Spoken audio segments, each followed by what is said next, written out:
Hello, everyone, and welcome to Studio F, our brand new home. We can't wait for you to see all of it. I'm Eric Bowling, along with Kimberly Guilfoyle, Bob Beckel, Dana Perino, and Greg Gutfeld. It's still 5 o'clock in New York City, and this is still the 5.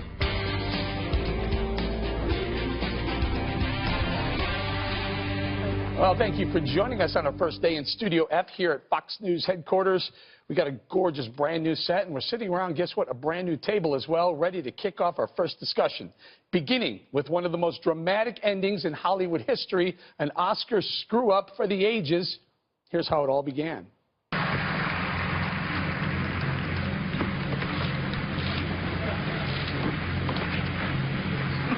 And the Academy Award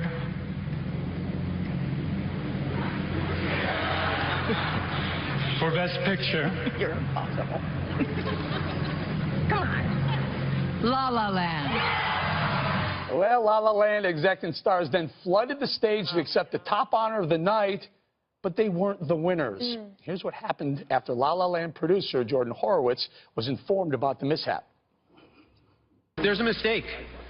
Moonlight, you guys won Best Picture. Moonlight won it. Come on, this is not a joke. This is not a joke. I'm afraid they read the wrong thing. This is not a joke. Moonlight has won Best Picture. Moonlight, Best Picture. Wow, now, Greg, now these are the same people who spent the night trashing Donald Trump for the way he's running the country. They couldn't even get the right envelope. Well, after weeks of Trump hysteria in Hollywood and after all the political posturing, they can't get the one thing right that they were supposed to do. It's like a teenage boy that's like showing off on his bike in front of his friends, you know, and gets cockier and cockier, and then all of a sudden gets hit by a semi. And I love how he hands it off to Faye Dunaway when he realizes it's a problem. I mean, I always thought that his confusion was an act, but he really is stupid. And then he realizes he's in trouble, so he says, "Here, take it." He passes the grenade onto her, and he could have said. How did he know he was in trouble? He looked down and he goes, "This isn't right." You could see on his face he knew that it was wrong. And instead of saying, "We just did this award," he just handed it to her. He's always done that to women, though. So Ooh, interesting. Hey, Bob, but La La Land won the popular vote. Shouldn't they get the Oscar? Well, was it 3 million or 5 million votes? Yeah, whatever. You know, I'd say I give a lot of credit to Horowitz. I thought he handled himself quite well in the middle of all that. That's must have been very, very difficult.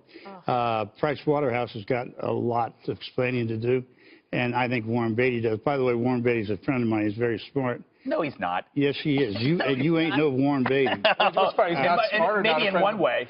Well, but I thought it was it's hard to imagine. KG, hand to face. We were watching. First of all, it happened at 12:38 in the morning. After 4 hours of You this. stayed up? I stayed up. I watched every minute of it. I played that twice back to see what was going on. And you just think, what just happened there? But it's interesting because, you know, Price Waterhouse had to, like, fall on the sword and say, listen, this is all our fault. We're doing an investigation to figure it out. Didn't anybody learn anything from poor, sweet Steve Harvey? And the massacre during the Miss Universe and calling the right name. And it was like Groundhog Day all over again. Clearly, these actors should rehearse more often and do a test run through or something. You know, one of the explanations I heard was that you're not sure where the people are going to come up from, or they come out this side or this side. So there's this duplicate envelope on both sides. Well, when it's handed to the presenter, they're supposed to get rid of the other one. Am I right? Yeah. Right. Well, she had one. Emma Stone had hers, but there was another one lying around. What do you think that thing's going to be worth at auction? I don't know. That's a good question. Baby kept it. I've read 3 stories about this. I still cannot understand what happened, and I guess the investigation will. All right, stay right there, Dana. This mishap overshadowed the rest of the night, which, as expected, got political right from the very start. This broadcast is being watched live by millions of Americans and around the world in more than 225 countries that now hate us. I want to say thank you to President Trump. I mean, remember last year when it seemed like the Oscars were racist? We are very welcoming to outsiders here in Hollywood. We don't discriminate against people based on what countries they come from. We discriminate against them based on their age and weight. Of all the great actors here in Hollywood, one in particular has stood the test of time for her many uninspiring and overrated performances. Some of you will get to come up here on this stage tonight and give a speech that the President of the United States will tweet about in in all caps during his 5 a.m. bowel movement tomorrow. And Dana, they tried to get the president to tweet, but he held back. Yes, they were like, "Are you up?" And then he didn't take the bait, which is smart. How much? Too much? Not enough? Political humor in that. Your thoughts? I think that the racist joke was too close to the bone. I would have dropped that one. And also, I think he tweets at 7 a.m., not 5. Okay. Yes. KG, thoughts on Kimmel's? He went to the well a few times. He did. You know, I'm a big Jimmy Kimmel fan. I don't know. I really like him. He's my favorite late night host. So, however, I thought, yes, making the comment suggesting the president is racist, that I did not like. I didn't think it was appropriate. I agree with Dana on that one. But for the rest of it, I thought he, carried the night with good humor and aplomb. The best part about this is no one's going to remember any of this. So I think that they wanted to have a telecast that was going to be politically relevant and interesting, provocative, and shocking.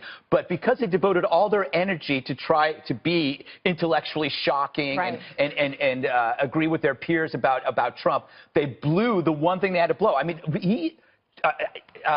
Warren Beatty is the perfect metaphor for Hollywood. He's old, out of touch with the changing winds. He's a bitter guy looking to be bailed out. That's what's so funny. You know what I thought the best metaphor for Hollywood was? When they're all sitting in that beautiful arena dressed in their tuxedos, and Kimmel brought that bus. Oh my God, that was the worst. What a stark contrast between real people let's show and Hollywood. It was the most offensive thing I've ever seen. Let's trot out the normal people and treat them like zoo animals in front of these elite rich millionaires. It was disgusting. Can I be honest with you? I took it the other way. Look at those moronic, idiot, rich people sitting there acting pompous, and here's some real people who, frankly, were more entertaining than the actors. But they had no idea. They looked like they were a novelty act. They were a novelty act. Let me just say, first of all, you're a rich man. You're not pompous. I wasn't always rich, Bob. I know. That way okay. you're not pompous, and I like that. But coming, as you all know, my dad was in the civil rights movement for years. Using the word racist is something you simply do not do,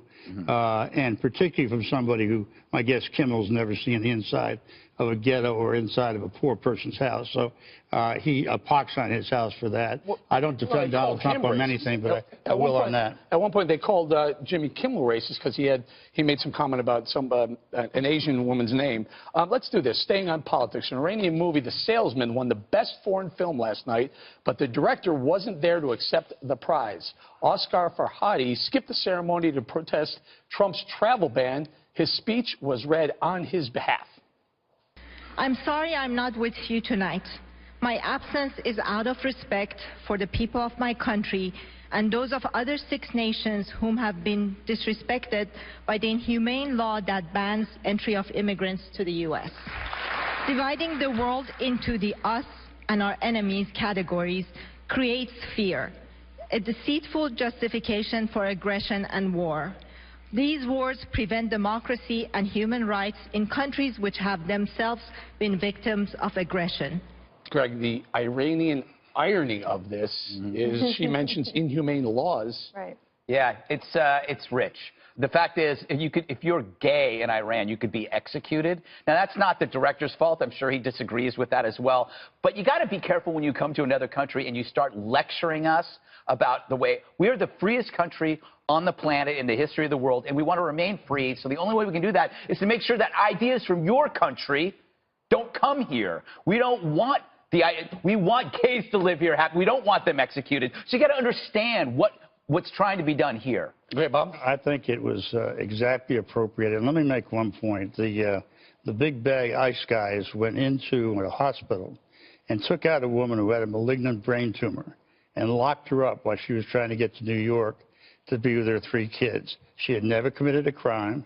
She had never done anything except cross the border without undocumented. Now, if that's Trump's idea, which I thought was to go after criminals, this is a classic example.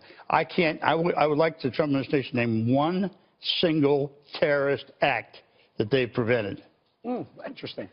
Dana, inhumane laws. What are you talking about? How can this happened last week? What do you think about taking that woman out of that hospital? You know what? This is the first I heard of it, and it's a bit unfair that none of us know that story, but somehow you brought that up. Well, I think you're mixing apples and oranges. I read that story over the weekend, and I agree it is troubling. Okay, but it is not the same as what the director said that he was opposing, which is the extreme vetting from the 7 countries, and President Trump said he's going to sign the new executive order on this on Wednesday, so after tomorrow night's speech.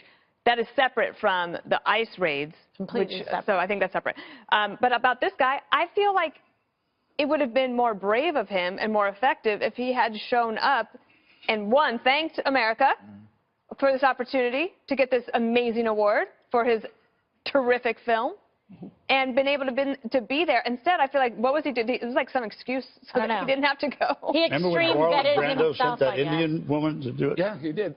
Kid, you want this one or you want Viola Davis? Well, what I was saying is, like, he extreme vetted himself. I mean, he just, I guess, decided that I'm not going to come. He found that he was high risk. Yeah, high risk. You know, and it also is misstating what the intent and focus of the law was. And so, you know, but that they're going to do that because Hollywood writes their own scripts and makes it up. Okay.